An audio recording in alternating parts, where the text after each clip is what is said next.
అండి నేను మీ Rajitha snacks recipes చూపించమని కామెంట్ చేశారండి ఒకళ్ళు. సో నేను ఇవాళ అయితే పిల్లలు స్కూల్ నుంచి ఇంటికి వచ్చాక స్నాక్స్ తినడానికి సో ఉండాలని చెప్పేసి ఇవాళ నేను స్నాక్స్ బాక్స్ సిరీస్ అయితే స్టార్ట్ చేశాను. వాళ్ళకి ఫస్ట్ మూంగ్ దాల్ అయితే నేను నానబెట్టుకున్నానండి. దీనిలో ప్రోటీన్ ఉంటుంది.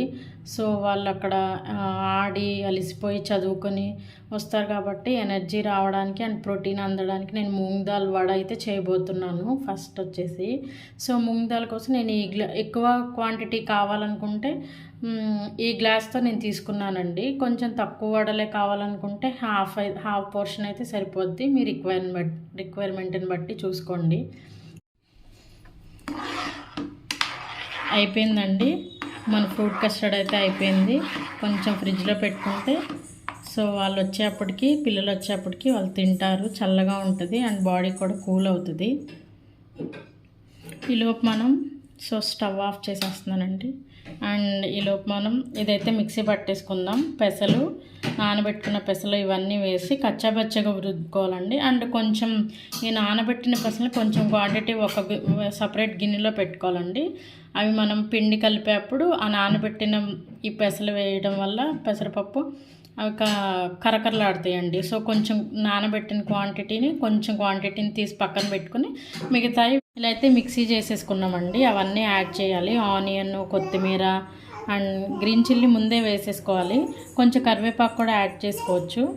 నేను అలవాట్లో పొరపాటు కొంచెం వాటర్ వేసానండి లైట్గా. సో లూజ్ వచ్చింది, లైట్గా వాటర్ వేసేసాను మర్చిపోయి. సో తర్వాత కొంచెం బియ్యం పిండి కలుపుకున్నానండి. సో ఇట్లా వచ్చేసింది.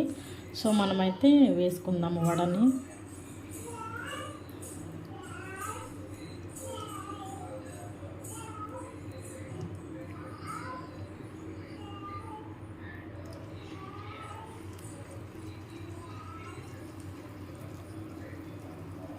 సో ఇట్లయితే మనం ఇలా వేసేసుకుంటామేనండి వడలు.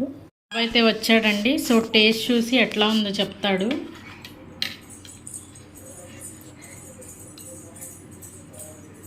ఎట్లా ఉందన్నా? షుగర్ సరిపోయిందా? సో ఓకే, వడ కూడా టేస్ట్ చూడు ఎట్లుందో చెప్పు.